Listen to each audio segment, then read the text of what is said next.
Patroli digelar polisi di sejumlah kawasan di Banjarmasin, Kalimantan Selatan. Polisi menyasar sejumlah titik yang rawan terjadi transaksi rokok yang mengandung tanaman kecubung. Bukan tanpa sebab, sudah ada 2 orang dilaporkan tewas pasca mabuk kecubung dan lebih dari 40 orang dirawat di rumah sakit.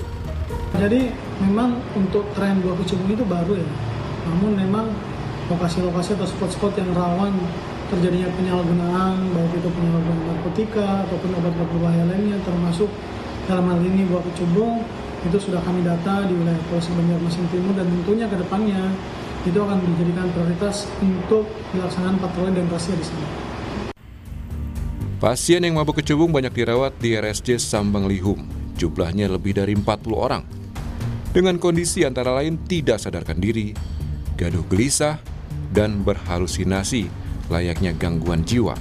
Dari kamar kami sudah menyiapkan beberapa ruangan yang kami alihkan sehingga dalam kapasitas 50 kami masih siap, dan kalau memang lebih dari 50 kami akan strukturisasi lagi pola perawatan kami.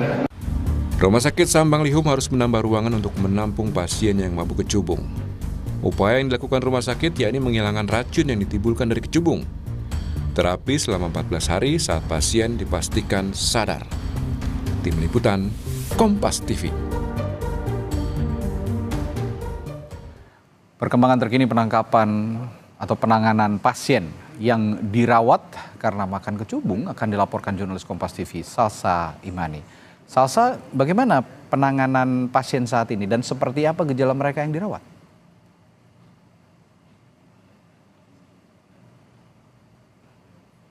Juli 2024 lalu, Rumah Sakit Jiwa Sambanglihum ini sudah menerima sebanyak 44 pasien yang diduga mengonsumsi kecubung ini. Namun sejak pagi ini kami mendapatkan konfirmasi dari Rumah Sakit Jiwa Sambanglihum bahwa terdapat 2 penambahan pasien baru. Sehingga total seluruh pasien saat ini menjadi 46 pasien. Dari ke-46 pasien ini, sayangnya 2 diantaranya terpaksa meninggal dunia karena efek halusinasi dari kecubung tersebut.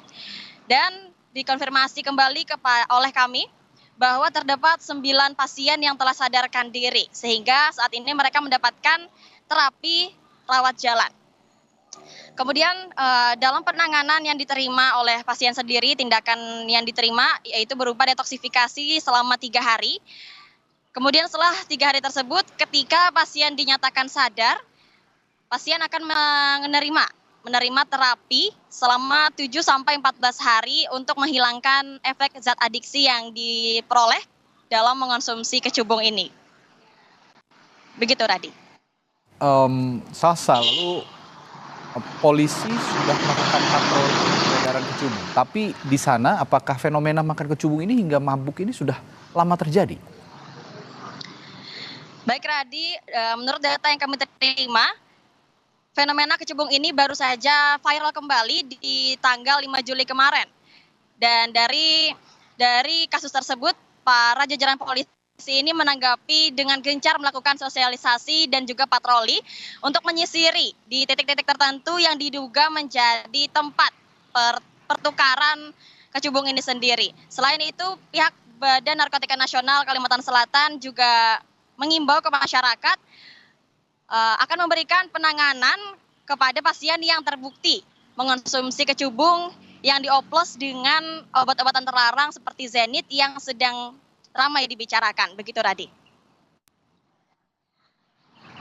Harus juga ditelusuri dari mana para pelaku ini mendapatkan atau mengonsumsi kecubung. Sudahkah diketahui dari mana asal muasalnya?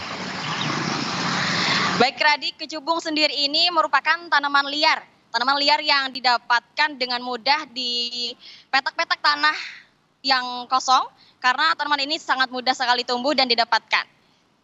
Oke, lalu setelah itu adakah upaya untuk seperti polisi misalnya atau otoritas lain untuk menghindari hal ini terjadi kembali, untuk menghilangkan tanaman ini dari sana?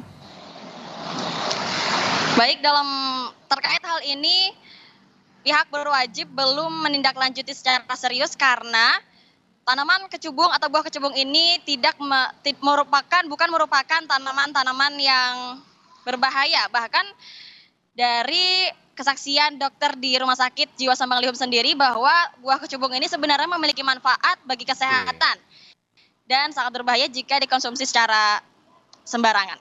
Oke.